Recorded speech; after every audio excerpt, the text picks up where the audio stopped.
Polanco in left field. Marte in center takes up his new position in center field. McCutchen, the veteran, moves to right field. Around the infield, Wood, Mercer, and Harrison at second base. Osuna will play first. Cool and Cervelli round out your battery. So Brock Holt to get in for his first at bat of the day. So far, Brock is 3 for 9 for the spring. And as you recall, was the Red Sox opening day left fielder last season. He'll be followed by Young and then Jackie Bradley. And a right-hander Cool's first one of the day is in there for a strike, says Chad Fairchild. Brock Holt was a little disappointed with his season last year. Didn't get as much playing time. Was injured. Yeah, got off to a hot start, but then suffered that concussion in May, and that really lingered through a big chunk of the season. So he wound up playing in just 94 games. And in for a strike. Hit in the mid-250s. We know that he's one of the more patient hitters in the Red Sox lineup. Lines that one to left. Polanco on the move. Won't get it. Over his head. And Brock Holt off to second base. And will be in there with a stand-up double. Well, that's not the last time you're going to see that today. We were talking about it during batting practice. With the wind blowing, left field is going to be a nightmare today. I just didn't think it would show its ugly head in the very first play. This is a ball that's very catchable. Bad jump. And then bad the way the ball's going to blow towards that. Now Polanco, part of an outstanding outfield for the Pirates. All three of these guys are way above average, particularly Marte, the center fielder. But a man quickly into scoring position, and Young will do his job and advance the runner. Harrison throws him out, and Brock Holt into third base. Umpires today are Chad Fairchild behind the plate. He's got the balls and strikes. Joined by a couple of big league veterans in Emmel and Fagan, and a young umpire in John Bacon, who is at third base. So one away, a man 90 feet away for the Red Sox, and Jackie Bradley with an early RBI opportunity. And he'll take a strike. On that last play, OB, by the ball up the middle by Chris Young, Cool did exactly what he should do. He tried to reach for that ball, thought about catching it, and then pulled away, knowing that a second baseman was right up the middle. Jackie with 11 at bats so far for the spring. 2 home runs on Thursday. First time All-Star last year. And had that 29 game hitting streak. As he will roll that one foul. He'll be followed by Pablo Sandoval on deck. Just getting started here today. Red Sox faced Atlanta on Friday on the road. Rick Porcello making his spring debut, and he was very strong. John Farrell was raving about him today as we chatted with John on the field here in Bradenton. He thought that Rick Porcello was in mid-season form right out of the gate.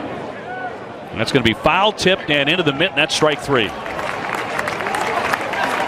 So Jackie Bradley foul tips it to Cervelli's mitt, and he fans, and there are 2 gone. Yeah, that's a tough way to get a strikeout right there. A little foul tip just nicks your bat, can't get out of the way. Yeah, interesting to hear what Farrell was talking about with Porcello. Not a great spring last year, outstanding season, but ready to go. Andrew Benintendi was 4 for 4 with a home run and 3 RBIs against Atlanta. Here's Pablo Sandoval going after the very first pitch. So far, Pablo hitting .417 for the spring. A slimmed down and surgically repaired Panda, trying to redeem himself after 2 tough years in Boston. Last year, Sandoval played just 3 games before that surgery to repair the torn labrum. And you know, Dave, there's not a lot of people really talking about that. Everyone's talking about the fact that he has lost weight, that he lost his job last year because of the weight, and Travis Shaw took over. But he's returning from injury as well, still rehabbing that shoulder and trying to make sure that he can make a strong throw from third base. So far, making very good contact early in the spring as he loops a foul out of play. The other thing about Sandoval that you will notice, along with the new physique for Pablo, is he has gone back to switch hitting. I'm happy that he's doing that. I mean, switch hitting is such a difficult art to master, but if you've tried it most of your life, it's just something you got to stick with if you can. He won't chase.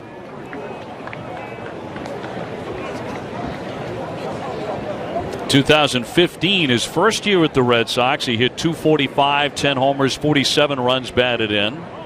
Blake Swihart on deck. So those are very disappointing numbers across the board for Sandoval. And as ever, a very aggressive swinger. He doesn't see too many pitches he doesn't think he can hit. That's what I think really makes him such a streaky hitter. When he's seeing the ball well and he's swinging at everything, he squares it up. When he's not seeing the ball so well, he doesn't get any more patient. He just doesn't hit it as well. 2 down, Holt at third base. And Kuhl trying to get out of the first inning without a run. And again fought off foul by Sandoval.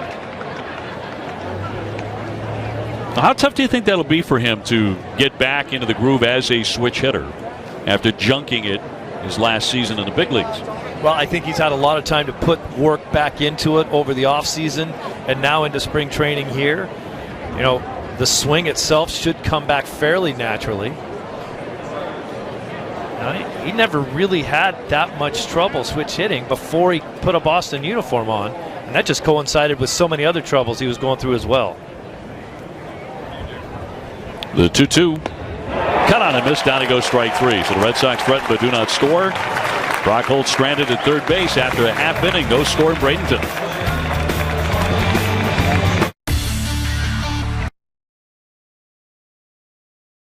What have we got here? This weird load spike. 400 requests in 28 minutes? What? What would cause that? New Relic, how MLB manages performance. This July, you're the All-Star. Here's the 0-2. Swung on and missed, strike three. Join the action at MLB All-Star Fan Fest. That might be two.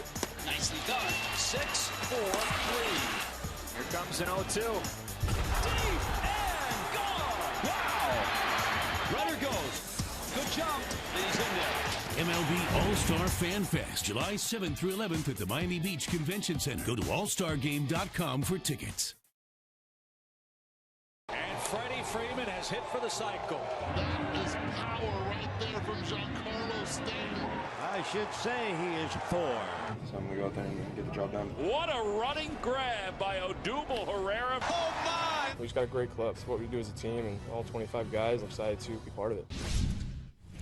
You can take the table-setting tandem of Trey Turner and Adam Eaton to the bank.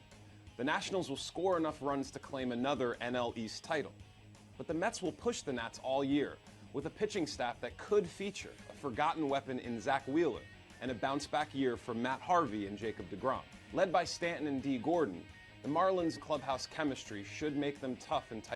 Have a look at the starting line, brought to you by your New England Chevy dealers. And for the Pittsburgh Pirates here today, it'll be Josh Harrison at second base, Starling Marte in center, Andrew McCutchen in right, Gregory Polanco in left field, Francisco Cervelli doing the catching, batting fifth. That's probably 1 through 5, how they're going to open up the season. Then Freeze, Jordy Mercer, their regular shortstop, Osuna at first, and Wood at third base, facing the right-hander, Héctor Velázquez. 28-year-old from Sonora, Mexico, making his second start of the spring for the Red Sox. Boston taking a chance on a right-hander. He's never pitched in the major leagues. So getting a look, likely to go, Steve, about 3 innings today. Well, he's pitched more than anybody else. He played in the Mexican League and then the Mexican Winter League, then the Caribbean Series. First one in there for a strike on Harrison, who hit .283 last season for the Pirates. Velázquez is a guy that doesn't throw hard, 89 to 91. He's got to be pinpoint. When he started against the Tampa Bay Rays a week ago, general manager Dave Dombrowski And a big front office contingent was there to watch him at Port Charlotte, an indication that he has their attention. He is somewhat intriguing. Down the line, and that one's going to sail on out of play. John Farrell was funny today. I asked him about Velázquez and say, hey, you guys signed him to be kind of a depth guy in your organization, maybe not seriously looking at him to make the big league team. But then with the scare with David Price, you'd take a longer look at him. He says, we look at all our depth guys. Yeah. Well, the Price thing had everybody on pins and needles for a couple of days after experiencing discomfort in that forearm. Cut on and missed, and Harrison retired. So Velázquez gets his first man of the afternoon. One away. Looks like a little slider there from Velázquez. He needs to work on his breaking balls. That's a good pitch right there. Might have been a changeup. That is his best pitch, is the changeup.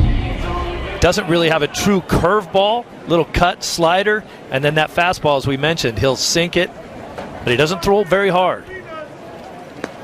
Brings up Starling Marte, their outstanding center fielder. Hit .311 last season. And, in fact, has won the last 2 National League Gold Gloves in left field. This season, they are moving him to center field. Brock Holt at short today. We'll throw him out. 2 up, 2 down. Dave Dombrowski is here today. He's with the club in Kissimmee, along with Frank Wren to his left, getting another look at Velázquez. And I think everybody, including David, noticeably relieved after the news, good news coming from Indianapolis yesterday, where David Price went to meet with Dr. Andrews. Certainly good news. No surgery, no plasma shots, but there's still some soreness, and he has to take some time off, and that's got to be at least a little concerning. Yep. Well, some medication over the next 7 to 10 days, and we'll see where that leaves David Price. But TC will have a report coming up next half inning from JetBlue earlier today, where David Price showed up. David had sent out a tweet, which I think had everybody a little confused. It was funny if you knew some of the backstory of it, because he went to Indianapolis where the NFL Combine is, and he said, well, I ran a 4.140, so now I can go get my island. I'm going to choose my island, because the Adidas company said that anyone who breaks the all-time record at the Combine, the 40-yard dash, they will buy an island for it. Line to center. Bradley on the sinking liner will snatch that. And a good opening inning for Velázquez. He gets him 1-2-3 here in Bradenton. No score.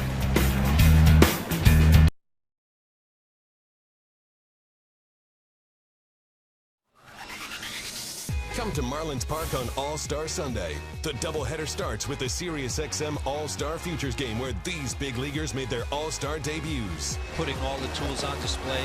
The action continues with celebrities, Hall of Famers, and Miami favorites in the All-Star Legends and Celebrity Softball game. This has been a wildly entertaining game.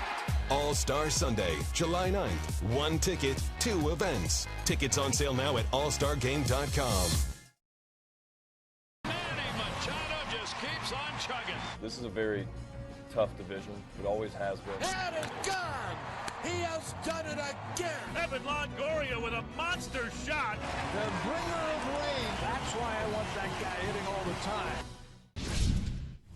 In the AL East, Alex Cobb returns to take a little pressure off Archer to form one of the division's best 1-2 pitching punches.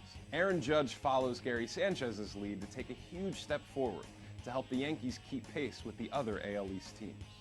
The O's middle of the lineup will pack some serious punch, led by Manny Machado, Mark Trumbo, and Chris Davis. And in Toronto, Sanchez helps build on last year's campaign to take a little pressure off Stroman. But the Red Sox look to conquer it all with their balanced, high-powered lineup and possibly the league's best starting rotation. Behind a resurgent David Price, last year's Cy Young Award winner Rick Porcello, and the offseason's biggest prize, Chris Sale. South Complex, where David Price returned to the team today after getting good news in the second opinion on his elbow. He said the strain is in the muscle, not in the ligament. That's the best news. But in fact, he said all the news couldn't have gone any better. Relief is the word of the day here at camp. It's not really something I've had to go through before, just to hear it from two of the best elbow guys out there. It's definitely a sigh of relief and ready to go. Ready to go. That's a good sign. In the understatement of spring, it's a good sign that he is ready to go. Obviously, won't be immediately getting back into the fray. Rest, some medication. After that, the Red Sox will evaluate and see how he feels. But really, the news could not have been better. Yeah, I mean, that's great. No surgery, obviously. And then, after that rest, and they put a ball in his hand, they'll put together a modified throwing program to get him fast-tracked back to the mound. Blake Swihart opening up the second inning with a cut and a miss. But as you mentioned, we talked earlier that this is a very cautious organization, and they will not rush anybody, let alone one of their ace pitchers, back to the mound before he's ready to go. 1-2 to Swihart. That is in there for strike three. There's 3 consecutive strikeouts for Kuhl going back to the first inning. One away in the Red Sox second. Nothing tricky right there. Just blew him away. Alan Craig will be next. Getting us started first here this afternoon. Last year for the 32-year-old former All-Star and National League MVP candidate just about 4 years ago. An injury-plagued season with the Paw Sox. He hit just 173 in 75 at-bats. Soft roller foul. I'm not making any excuses for Alan Craig because he certainly has not, in a Red Sox uniform, been the player that he was when he played in St. Louis. But he has never been healthy since he's been here. The foot, when he got here, tried to play through that. He remains, for me, one of the more fascinating characters, though. Because you go back just 4 years. He drove in 97 runs. He had back-to-back seasons where he drove in more than 90 runs. And that Alan Craig has effectively disappeared off the face of the earth. And yet, as you see him now, he looks like he's in good shape. He's 32 years old, so it's getting there. But as you see, a career .276 hitter. Occasional power. Was a big RBI man with the Cardinals. One of the best clutch hitters in the National League when he was with the Cardinals. Well over 300 when guys were in scoring position. The guy just, if there was someone out there, he drove them in. And that's how, like you said, all those RBIs he got, he wasn't hitting 3-run homers. Guys were on base, and when they were, he'd hit a gapper, he'd hit a single. He did what he had to do to get guys in when they were there for him.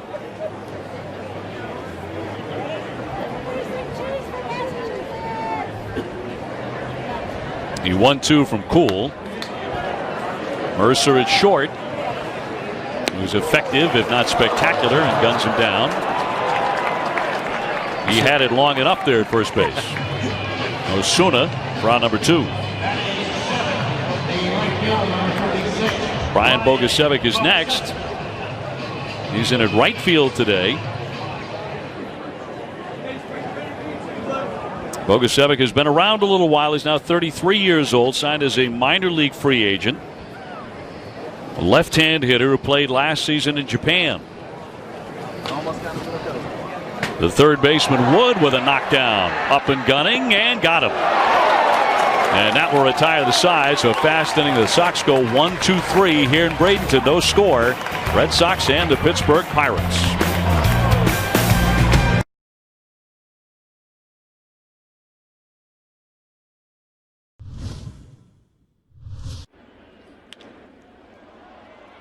Fly ball left field. Hicks makes the catch. Valencia tags. Here's the throw. He's out. Oh, what a throw by Hicks. An inning-ending double play. What an arm Hicks has. Hicks has a great arm, and he shows it off right here. And the tag of Valencia to end the inning.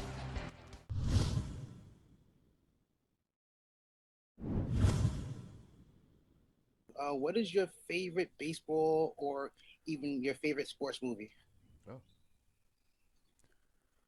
Oh, that's a good question. Actually, I saw Remember the Titans a couple days ago for the first time in a long time, and that movie's unbelievable. I'm gonna go with Bull Durham. It's probably my favorite sports movie. I think it's hilarious, and it's just a great movie. It kind of explains the minor leagues pretty well, and it's pretty funny, and I love it.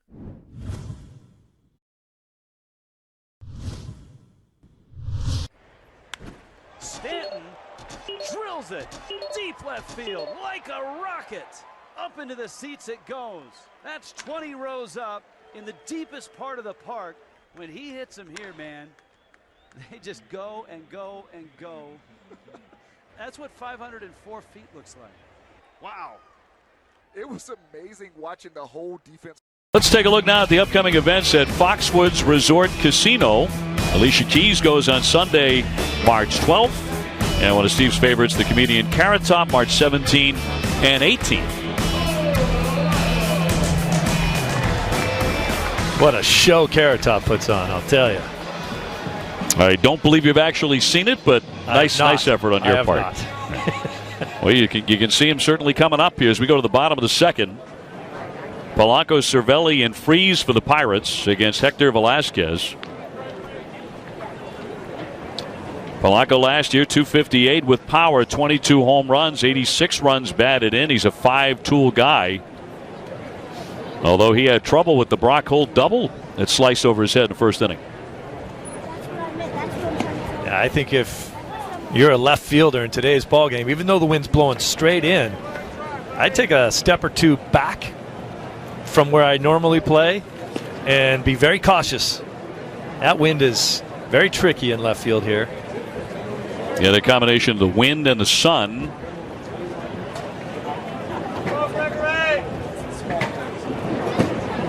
And in there for a strikeout, Polanco can also run if he gets on. Stole 17 bases last season. Pirates finishing out of the postseason money in 2016 in third place in a tough division, the NL Central. Going 78 and 83, 25 behind the Cubs. Terrible season for them last year. Well, I tell you, you don't see the Bucks that often, and you forget how big Polanco is. 6'5", 230. 3-2. Glenn Hurl, the manager. In the last year of his current deal. 3-2 on the way. Tried to hold up, and he did. So does ball 4. Velázquez walks his first man of the day. Now, Chicago was the only Central Division team to make the playoffs. Not even St. Louis made it last year. And after a run of lots of October baseball 3 consecutive years, the Pirates' pitching fell apart last year. They won 20 fewer games than the year before. Bullpen got really heavy innings. Andrew McCutchen, their star, his performance slipped a bit. Line shot. That one will skip into right center field. Caught a piece of the bag. Cervelli with a base hit. Down to third is Polanco. That shot almost drilled Velázquez. Velázquez barely got out of the way, and then it hit the second base bag. This would be first and second if it didn't hit the bag. That allows Polanco, an excellent base runner. He sees the ball hit the base. He knows nobody's there to get it, so he just keeps going. It's a tough break for the Red Sox right there. So 2 on and nobody out for the DH today, David Freeze. Former St. Louis Cardinal, World Series star. Last year with the Bucks hit .270 with 13 home runs. Still good power. And Velázquez looking for a ground ball as he fires outside, a little low for ball 1. Kind of strange when you look at those really good Cardinal teams of a few seasons ago when Alan Craig was there, Freeze was there. They both left and went to different organizations, and it didn't work out well for either of them. 1-1. Freeze has kind of found himself a home here now in Pittsburgh. He's going to be their #1 bench player, DH during American League games. Yep, play some first base and third base. and can drive in some runs. And the 1-1 will miss. See, that's an example of the type of pitches that when Velázquez is out there on the mound, he's got to get those for strikes. He has to have that call. He just doesn't have the blow you away stuff to be able to get away with mistakes that catch more of the plate. Now, John Farrell said that his outing against Tampa Bay the other day was a good 2-inning look. The Red Sox do want to see more. He went 2, he struck out 4, walked a man, he allowed 3 hits. He pitched for 7 years in the Mexican League. That one smoked to center field for an RBI single as it gets down in front of JBJ. Polanco in to score, and the Pirates take a 1-0 lead here in the second inning. So the first 3 hitters here in the second have all reached against Velázquez. The importance of a guy like him to get ahead in the count, falling behind hitters, and then you see pitch location out over the middle. He cannot get away with that.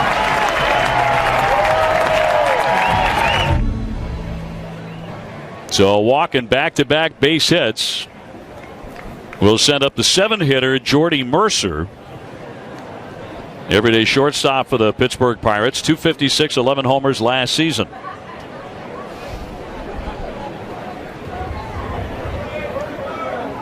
One advantage the Red Sox believe that Velázquez has is he's pitched a lot of innings leading into spring training. Not much of a rest. That could be a bit of a warning sign, but he pitched very well in the Caribbean Winter League. Red Sox took a long look at him. He was lights out. He made 14 starts, a .223 earned run average. So all warmed up coming in. Pitched a lot of innings there too. 85 innings in the Winter League previous to coming here for spring training. So they have to juggle. Yeah, he might be in midseason form right now, but when does fatigue start to set in for him? Nobody out. Hit sharply, and Sandoval will sling into second for 1, and the Red Sox turn to double play.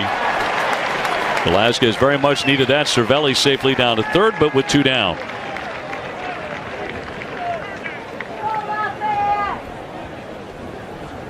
That's exactly what he needed right there. Another hard hit ball, but he gets some help right here. He has it hit right at someone. Easily turned.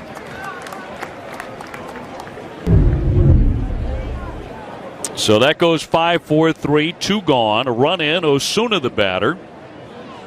Jose Osuna, who's manning first base today. They had him at AAA last year. Has some power. He is one of their top prospects. Josh Bell, who's a switch hitter, figures to be their opening day first baseman. 2 down, a man at third, and inside for a ball.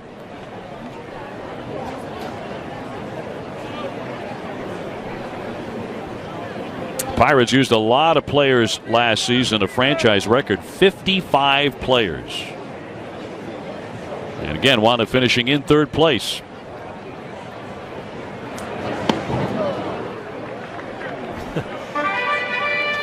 Players. They went through 6 catchers last season. Yeah, how do you do that? 6. Where do you find that many guys in your organization? No. It is the toughest position to play. Yeah. And you're going to get banged around, but that's pretty extraordinary. 2-2.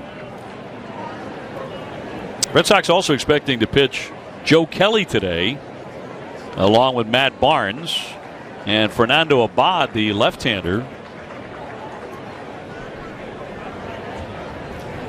Abad's really a bubble guy all of a sudden. They've basically told him he needs to make a club. It's not guaranteed for him. He's got to go out and press. Base hit. Sandoval with a dive and a miss, and another run is in as Cervelli will score to make it 2-0 Pittsburgh. Osuna with the base hit. You know, obviously Panda couldn't get to that ball, but last year he would have been nowhere close. There's an expanded range. You see him all the way into the 6 hole trying to make a play there. It's kind of interesting. Usually you don't talk about a play that's not made but the range you see on that play right there, far better than what we saw out of him last season. I'll bring up the 9-man Eric Wood, their third baseman here today. Pittsburgh on top 2-0. A walk, 3 singles in the inning against Velázquez.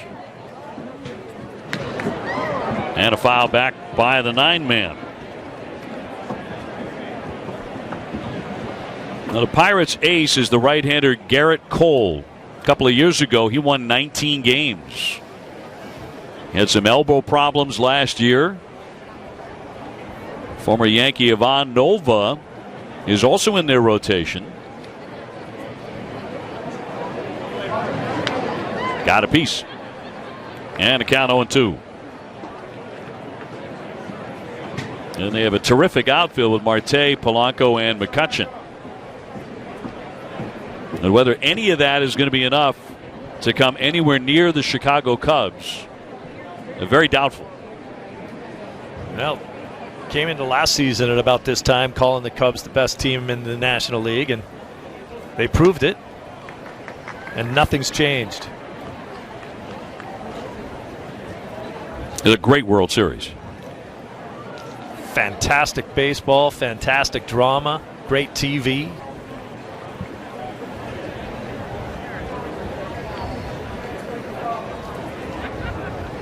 The 1-2. And he got him. He struck him out. But a rocky inning for Velázquez as he gives up 3 hits and 2 runs, and the Pirates are on top 2-0.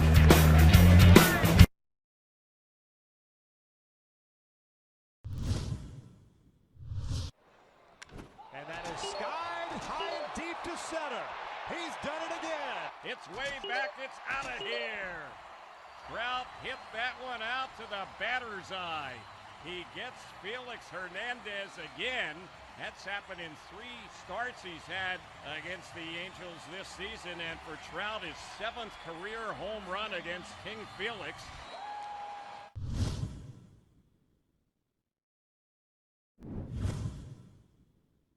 What emotions were going through your head when you just won the World Series?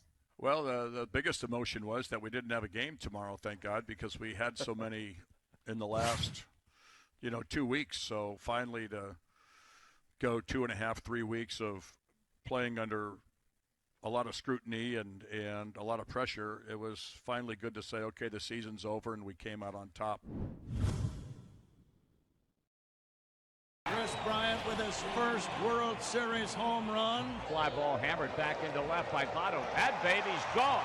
Ryan Braun, his second home run of the game. Garrett Cole with his first career complete game. 2-2 pitch. Martinez struck him out. 13 tonight.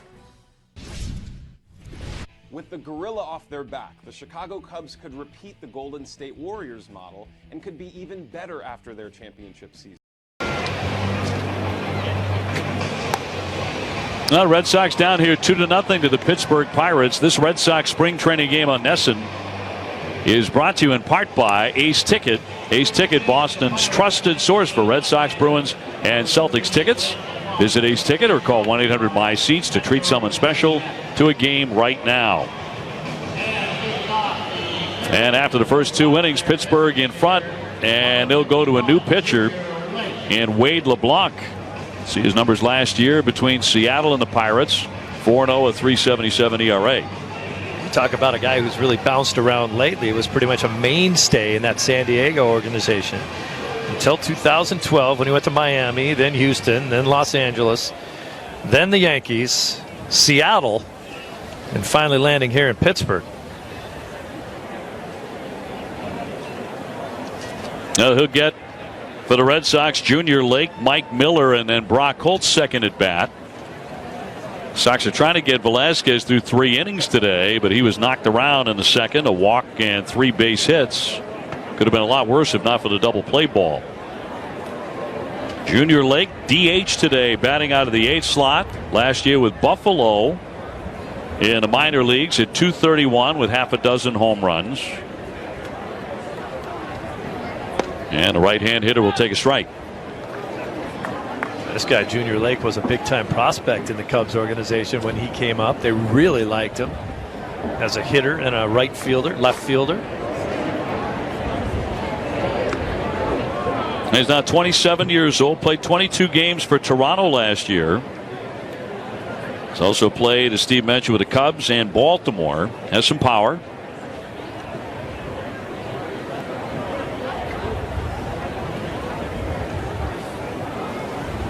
The block from the set.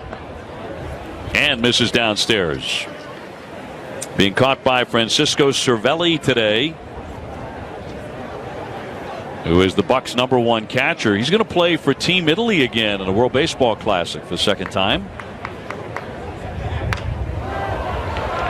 Into right field. That one's going to drop down for a base hit. So Lake goes the other way for a single. And his second Red Sox hit of the day. Cervelli, of course, fascinating because he's from Venezuela. That's where his mom is from, but his dad is Italian. So he winds up playing for Team Italy for the second time in his career. Talk about the World Baseball Classic, and there's a lot of opinion in these camps in both Arizona and Florida about the worthiness of the WBC and sending players. Red Sox have, of course, Xander Bogaerts playing for the Netherlands. Has to go all the way, to South Korea to play. The Red Sox are effectively going to lose sight of him throughout the tournament till he comes on back as Mike Miller gets in here. Hit .228 with the Paw Sox last year. What are your thoughts on it? I just don't think it is as important to the U.S.-born players as it is to some of the other countries. You bring up Cervelli. I think he takes a lot of pride in being able to play for the Italian team. The Latin-born players putting the name of their country on their jersey. They don't do that when they play in the big leagues. They're putting someone else's jersey on. 0-2. I don't think it holds the same weight for the USA guys. Miller caught looking. One man away here in the third inning. Well, I don't think there's any comparison, as Brock Holt gets in. There's absolutely no comparison in my mind from what I've witnessed, and I've called a couple of those World Baseball Classics, between how, for example, Japanese professionals, how they feel about it as opposed to a lot of American players, American-born players. It's just night and day. And I think that Xander's playing for the Netherlands, and that's a group of guys who, by and large, they had a great run in the last one, very surprisingly, and they want to do the same thing again. There's a great deal of enthusiasm about it, but I don't sense the same thing. No. In Sox camp or any place else. Of course, we all went through the whole news cycle with Hanley deciding he wasn't going to play for the Dominican Republic with his shoulder situation, which has tightened up a little bit on him. Nothing terribly serious, but that's kept him out of that, playing for the Dominican Republic, and kept him off of first base. Mm-hmm. But the other worry that goes along with it, especially when you bring up Xander's name, is he goes and plays third base for the Netherlands team. Right. So he's now not getting his reps, and some people say, hey, he's a shortstop, who cares, goes over and plays for a couple weeks at third base. Well, end of the day, you're down here trying to get yourself in shape to play the position you're going to play during the regular season, and that's going to be shortstop for him. Brock Holt 1 for 1 with a double. Line shot over Polanco's head in the first inning, but he was stranded at third base. Junior Lake at first with one man out. I can't tell you that I was involved as well in the very first WBC they had, and in the second round down in Puerto Rico.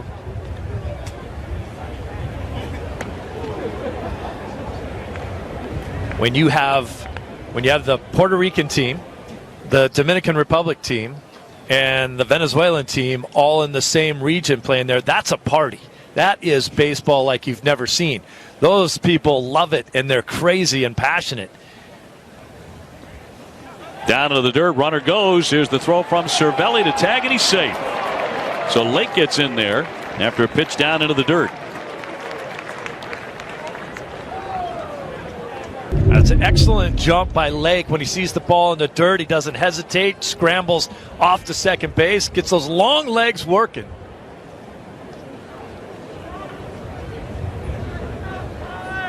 A good block there by Cervelli, but did not recover in time to get Lake, who is into scoring position here. Red Sox trailing 2-0 to the Pittsburgh Pirates.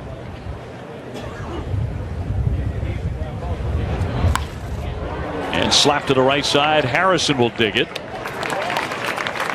So 2 down, and again the Red Sox with a man at third base for the second time here today. And I get your point. I mean, there's great enthusiasm about the tournament in some places. Yeah. Just not necessarily here. Not here. But those games, if you put Puerto Rico and the DR against each other, or you add in the Venezuelan team or the team from Cuba, it's beyond playoff baseball atmosphere. It's like if you've never experienced anything like that, you won't believe it until you see it. Yeah, it's a little more like a soccer World Cup party. Yep. In around a baseball game. Chris Young 0 for 1. He is grounded a second today, and he'll look at a strike. The veteran stayed in camp at JetBlue on Friday, and he took some swings against Drew Pomerantz as the left-hander tossed some live batting practice. Very classy gesture by Chris Young, and he's been with the club now. This is his second year, so that's not a surprise. But he went to Pomerantz before that workout and said, "Hey, if you want, I'll get in. I'll take some swings." And he did not make the trip over to Kissimmee. Not everybody does that. Nobody wants to do that. Yeah, right. It's a high fly ball into left field. That one is well struck way back there. Sailing, and that ball is out of here. Chris Young with a blast. And he has tied it up here in Bradenton. Now Chris with 9 home runs last season. His first of the spring. He's actually swung the bat quite well this spring. That is his 5th hit in 10 at-bats. I'll tell you what, in batting practice today, he was bombing the ball. There's another one right there. That's a pitch out over that he can handle. Obviously, with the left-hander on the mound, that's the situation that Chris Young is going to see mostly. But he did a pretty nice job against righties last year, too, when he got the opportunity after the first half of the season. Jackie Bradley tried to hold up, but cuts and misses. He struck out in the first inning. So Young with his first home run of the spring.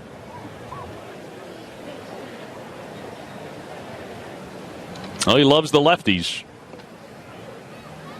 Chris Young, .327 the last 2 seasons against left-handed pitching.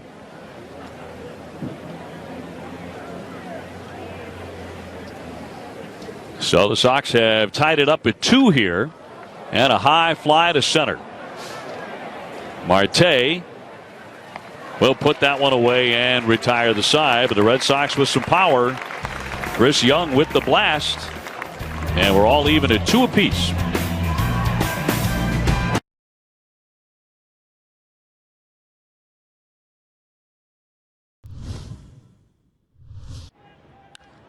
And this ball is in the air, deep left center field. Hamilton giving chase. Can you believe it?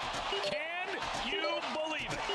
Billy Hamilton, a simply spectacular catch. No way. He raced full bore diagonally toward the wall in left center, and he timed his jump perfectly. He went flat out.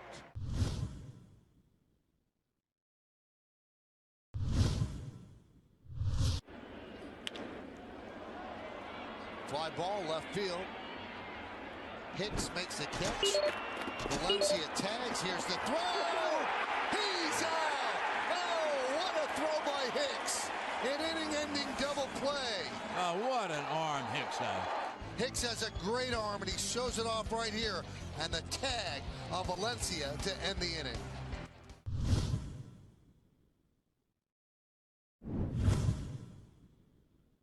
What is your favorite baseball or even your favorite sports movie? Oh, that's a good question. Actually, I saw Remember the Titans a couple days ago for the first time in a long time, and that movie's unbelievable. I'm gonna go with Bull Durham. It's probably my favorite sports movie. I think it's hilarious, and it's just a great movie. It kind of explains the minor leagues pretty well. And Lecom Park. It's the bottom of the third, and we are tied at 2. I'm Garen Austin. Hi, everyone. Well, after his first game on Sunday, Héctor Velázquez said that he was used to watching the Red Sox on TV, and to be playing for him was pretty exciting. He said the biggest difference between the Mexican League and the major leagues is the discipline the guys have and the way that they prepare for games. Velázquez said he's been more aggressive this year, and guys, John Farrell said that he has a simple delivery, it's efficient, and as you guys have mentioned, he said they definitely wanted to get a second look at him in this starting role. All right, Karen, thank you very much. And now he has a little bit of offensive support to tie up the ball game thanks to the Chris Young home run. And it looks like it'll be 3 innings today for the right-hander. Gets the top of the order here in Harrison, Marte, and McCutchen. This is the Pirates' opening day lineup in about 6 or 7 positions. So pretty good test for Velázquez. Certainly an eye-opening experience for a guy who says, hey, I used to watch these guys on TV. Now I've got their uniform on my back. And to come into a completely new system. As Garen mentioned, the discipline of the players getting ready for games here in spring training as opposed to what he's seen in Mexico. Obviously, a little less dedication. Slap foul by Harrison, batted .283 with 4 home runs last season. And likely to be the leadoff man for Clint Hurdle's team this season. And the everyday second baseman.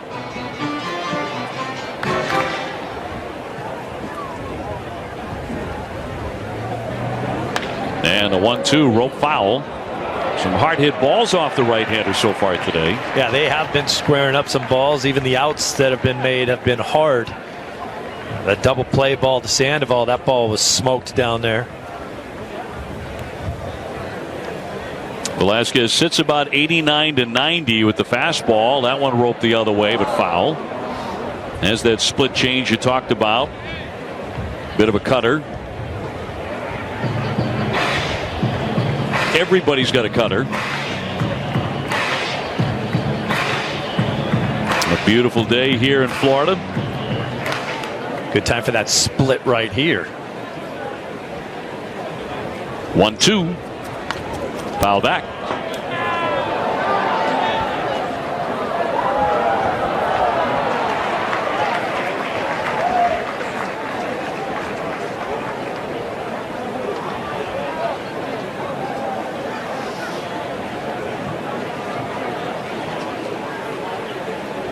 And Velázquez looking to put him away, but again hit foul by Josh Harrison. Did you see what Adam Wainwright did in the Cardinals camp the other day? The veteran pitcher, one of the best pitchers in the National League. It was a young prospect who was leaving camp every day and walking 15 minutes back to his condominium or his apartment. And the first several days of camp, Wainwright had noticed him walking, not getting in the car, but walking every day the 15 minutes back to his abode. As that one is lined into right center field, will drop down for a base hit. So Harrison on with a single to lead off the third inning. And Wainwright picked up the phone and he called a car rental agency and he rented the kid a car for the rest of spring training. It's a great gesture, an easy thing to do for a guy like Wainwright. But, it's funny because people, just because you have a lot of money doesn't mean you're going to do gracious things for people. I think that's a great the point. Story. It's exactly right. I mean, and he is. He makes a lot of money, has for a lot of years. It's not about that. But you just noticed this guy walking on the side of the road. And he asked me, he said, what's going on there? He said, well, I don't have any arrangements for a vehicle or anything, but I'm fine. And I guess as a note of thank you, he Googled Wainwright, found out what his favorite things were, and Chick-fil-A is like one of his favorite places to go for lunch. So he bought him like a $20 gift card. Just to say thanks. But I mean, very classy gesture by Wainwright. Both. Yeah. Stories like that never get old in this game. Marte 0 for 1. He is grounded to short. Harrison was leaning right there. Looked like he was thinking about taking off. Swihart looking into the dugout to see what they want to do defensively.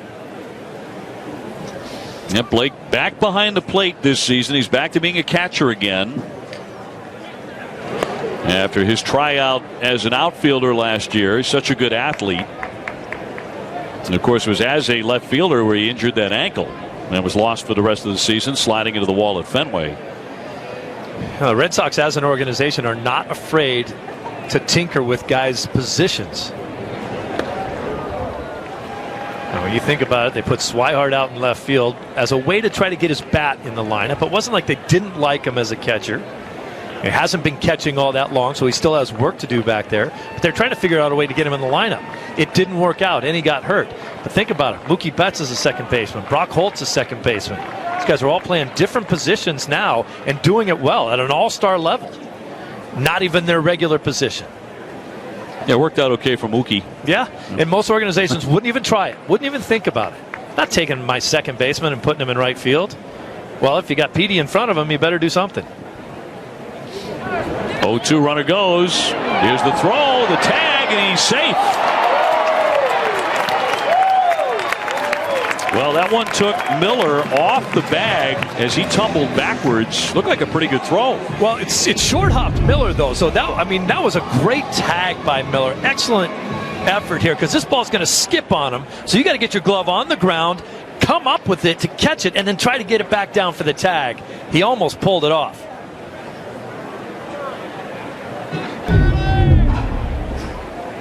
So Harrison in there on the thefts. 19 stolen bases a year ago. That one roped into left field, down for a single. Runner down to third base, and Harrison, solid base hit for Marte. And that'll put runners on the corners here with nobody out for the Pittsburgh Pirates. And bring up Andrew McCutchen. And another well-struck line drive off of Velázquez. I think it's fairly obvious at home if you're watching the game. You can see the difference. If you are a finesse-type pitcher and you're not on the corners, on the black, moving that ball in and out, it can be a long afternoon for you if you stay out over the middle of the plate. These guys can hit. Well, the guy at the plate certainly can. 0 for 1 with a liner to center. Deep drive into right. Bogusevic will make the catch, and the tag up by Harrison. He is easily in to score, and the Pirates are back on top as McCutchen picks up the RBI.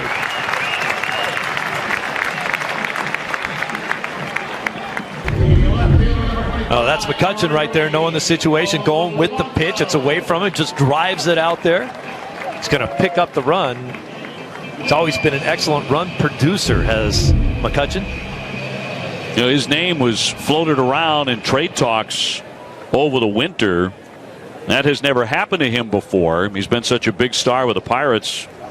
He was reportedly nearly traded to the Nationals in December following a subpar year. Now he's been moved from center field over to right field. And how much class has he handled that move with? You're talking about a guy who wakes up every morning of his life believing that he's a center fielder. And now with a little bit of age and the fact that Marte is the better center fielder at this point in their careers, he's moved over and hasn't said a word about it. Runner goes. Now on a high fly to right center field. Jackie Bradley has it all lined up. And Marte back to first, and there are 2 down. Hey, tonight, newly acquired Drew Stafford and the Bruins will host the New Jersey Devils at TD Garden. Coverage begins at 6 with the Bruins Live presented by Geico. That'll send up Francisco Cervelli 1 for 1 with an RBI single. Runner at first base and 2 down, a run in. Pirates on top here 3-2.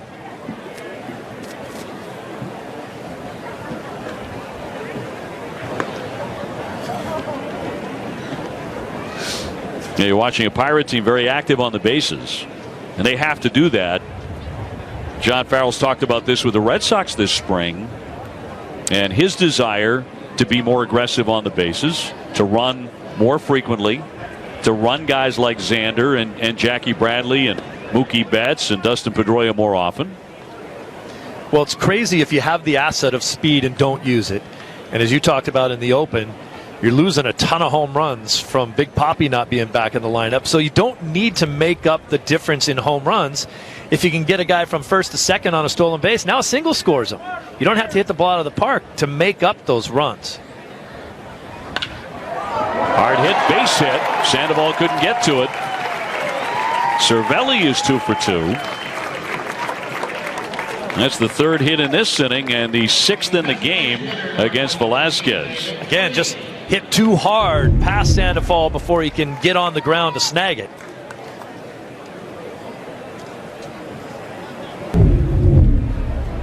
The Red Sox have Jamie Callahan, a right-hander, throwing in the bullpen. Carl Willis, who is back for his 3rd year as the Red Sox pitching coach, out for a visit. 3 runs, 6 hits against Velázquez, who really has not been much of a mystery at all. He was very economical in the first inning. He only threw 10 pitches. He got him 1, 2, 3, but the last 2 frames have been a different story. Yeah, and I think that may be the only reason he's still in this ball game. They wanted him to get through 3 innings if he could, but that quick first inning has helped him because these last 2 innings he's been throwing a lot of pitches, and they don't want to overuse him. Here's Freese now, an RBI single in the 2nd inning. He's 1 for 1.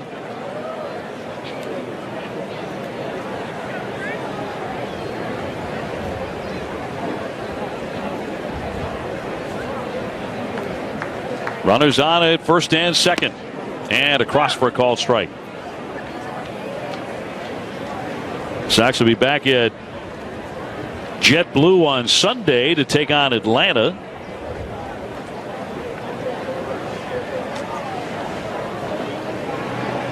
Oh, 1, a high chopper on the infield. Sandoval gloves, fires and gets it. Very smoothly done there by the Panda. But another run is in, the go-ahead run, and the Pirates are back in front 3-2 after 3.